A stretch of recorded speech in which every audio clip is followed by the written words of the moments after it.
Kebetulan posisi saya kan menjadi ibu dari para santri ya, sehingga saya ingin santri-santri saya ini nantinya juga mempunyai wawasan lingkungan seperti apa yang sudah saya ajarkan. Lingkungan ini harus kita jaga, sehingga dari sampah yang terkecil itu harus ditata dan diletakkan pada porsinya masing-masing. Saya nama kerennya Bu Ika. Umurnya berapa ya? 46. Di Jalan Mawar nomor 4, Baron di Lutembang. Ya. Kerjaan saya sehari-hari ngajar. Ada di Madrasah Al-Hikam, kebetulan jadi kepala sekolah. Kemudian menjadi ibunya dari para santri di Pondok Pesantren Putri Al-Hikam. Bebas. Bebas dari sampah. Bebas dari sampah itu bukan berarti sampah dibakar kemudian bersih, kemudian sampah dibuang ke sungai, rumahnya lingkungannya bersih, atau sampah dibuang ditimbun gitu ya, rumahnya bersih, bukan itu.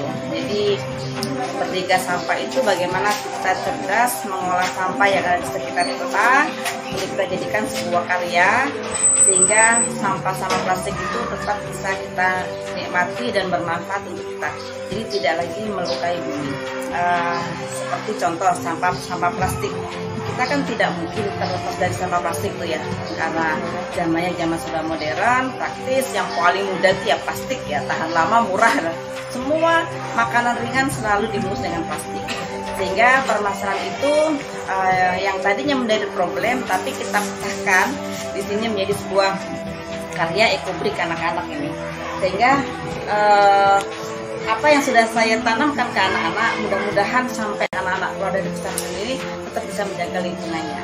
Pesantren itu kan dengan jumlah santri walaupun tidak banyak, sekitar 80 orang, tapi kalau satu orang dia membawa sampah satu kerasa, kita kan sudah menjadi masalah.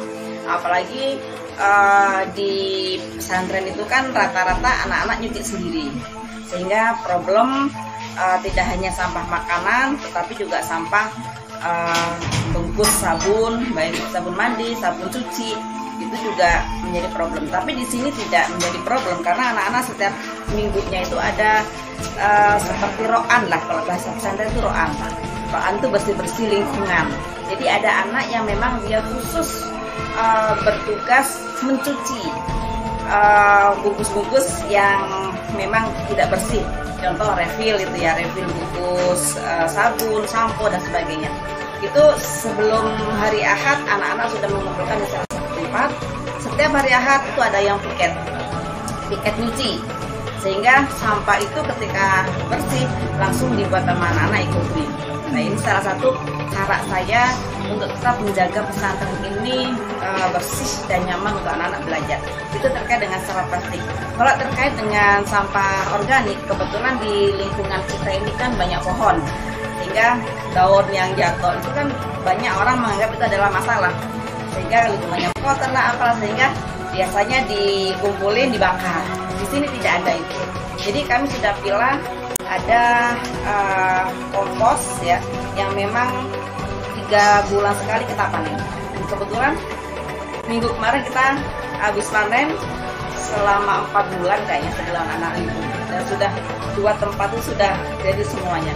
Itu berkah buat kami, sehingga apapun yang ada di pesantren ini, baik sampah organik, non-organik, itu sudah bisa kita atasi ya. 2015 ya, nggak, jadi masih baru sebetulnya. Cuman memang berawal saya sebetulnya dari didikan orang tua saya. Waktu kecil itu ayah saya selalu mendidik saya untuk bersih. Jadi nggak dikasih uang jajan, saya ingat betul jajannya itu 10 perak waktu itu. Sore itu kalau nggak nyapu nggak dikasih uang jajan.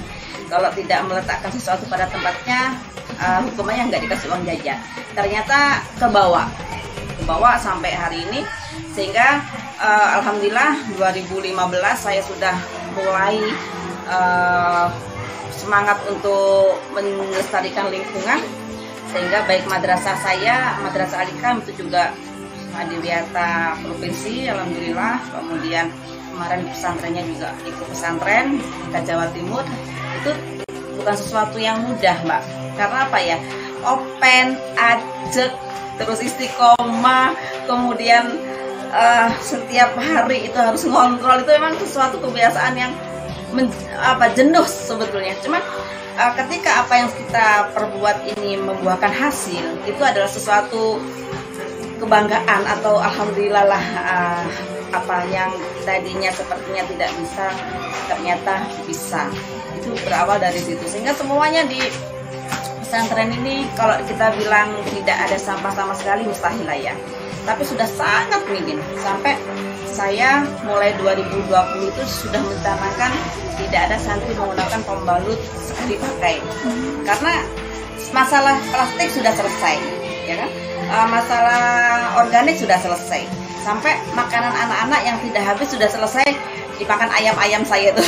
Jadi cuma tidak ada sampah yang menjadi masalah. Satu yang menjadi masalah, pembalut. Ini diapain pembalut ini? Artinya saya punya kegiatan yang namanya Kreatif Alikam, itu disingkat dengan LTIFA, ya, itu kegiatan guru dan anak-anak. Kita membuat menspad.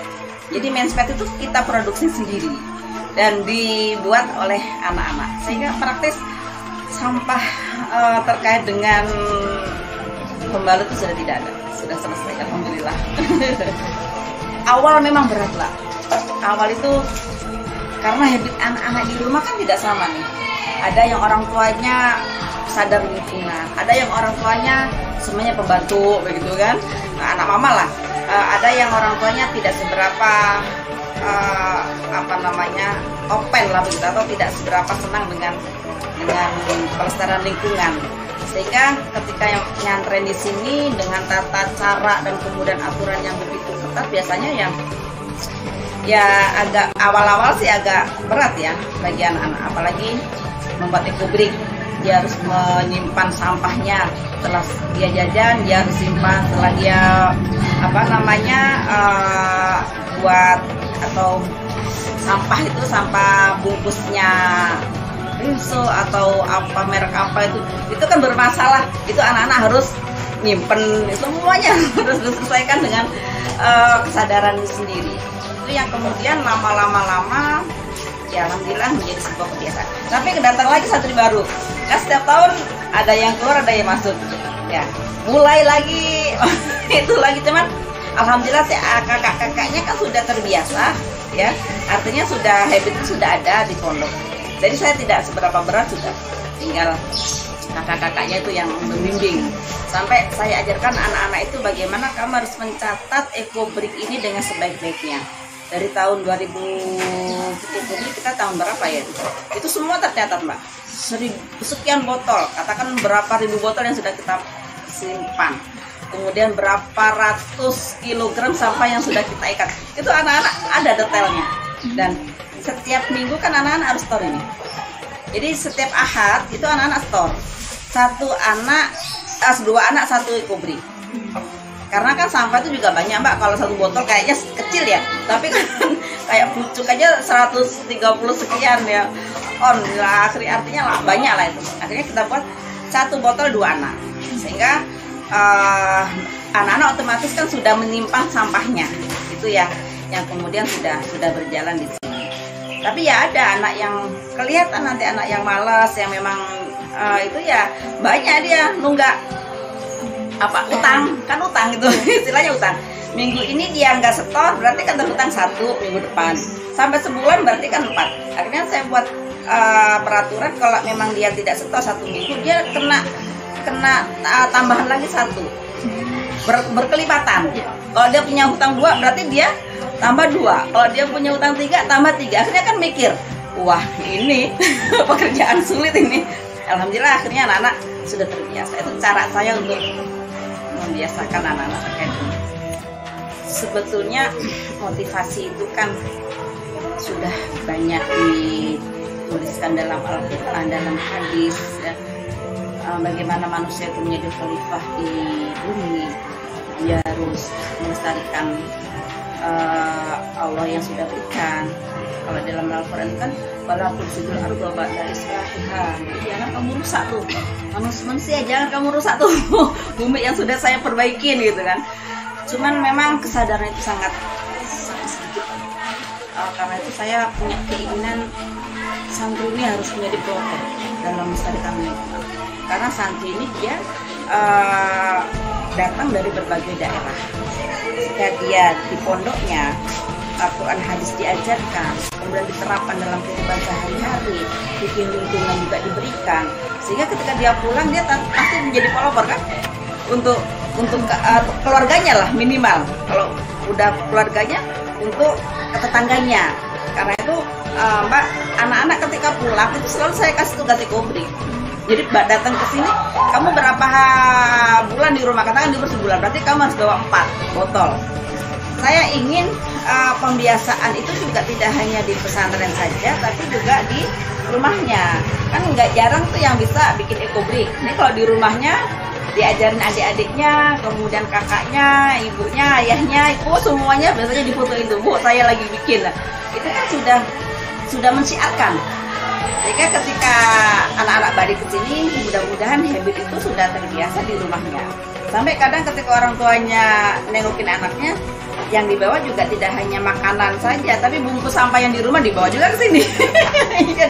Itu dibawa di rumah, buat oleh-oleh juga. Senang, jadi sampahnya tidak ada sampah yang dibakar di rumahnya anak-anak. Itu kan salah satu kiat saya untuk mencintai bumi. Kalau di pondok itu kan nggak ada meja ya Mbak ya. Walaupun kita punya lekar, untuk ngaji kan terbatas, hanya 30 lekar gitu. Karena tempatnya pun juga harus ada kan, kalau kayak dampar begitu. Sehingga ekobrik modul ekobrik ini dibuat ngaji, dibuat alas. Ya kalau pas ngaji dibuat alas. Kalau pas kegiatan ya dibuat podium, dibuat yang di kamar itu anak-anak kan pakai galon, jadi dibuat tatakan galon. Tidak ada yang tidak manfaat ternyata. Sampai pot kemarin itu, nak modulnya udah banyak, yuk kita bikin pot yuk. Itu ada tuh di depan pot ekobrik, dan sebagian saya buat taman. Ini alhamdulillah lah, lingkungan kita bersih, juga indah. Kemudian alhamdulillah juga yang sekarang lagi tren ini wabah corona, kita melimpah namanya oksigen. Orang banyak nyari oksigen ya, kita sudah nyelengin oksigen. Karena selain merdeka dari sampah, juga kita menggerakkan anak-anak untuk suka menanam. Jadi alhamdulillah ini juga anak-anak yang berbuat ya. Setiap pagi ada yang nyiram, di belakang juga ada kebun, itu apa aja ada kangkung, ada semuanya. Alhamdulillah ya, nyantri itu tidak seperti yang dipikirkan banyak orang. Stres kayak senang bilang, belajar saja. Oh tidak, kalau untuk di sini. Jadi belajar tidak hanya membaca buku, tapi juga kita langsung belajar mencintai alam sebisa mungkin, sehingga khalifah fil ardi, manusia ya, sebagai khalifah fil ardi itu memang betul-betul kita praktekkan dalam kehidupan sehari-hari.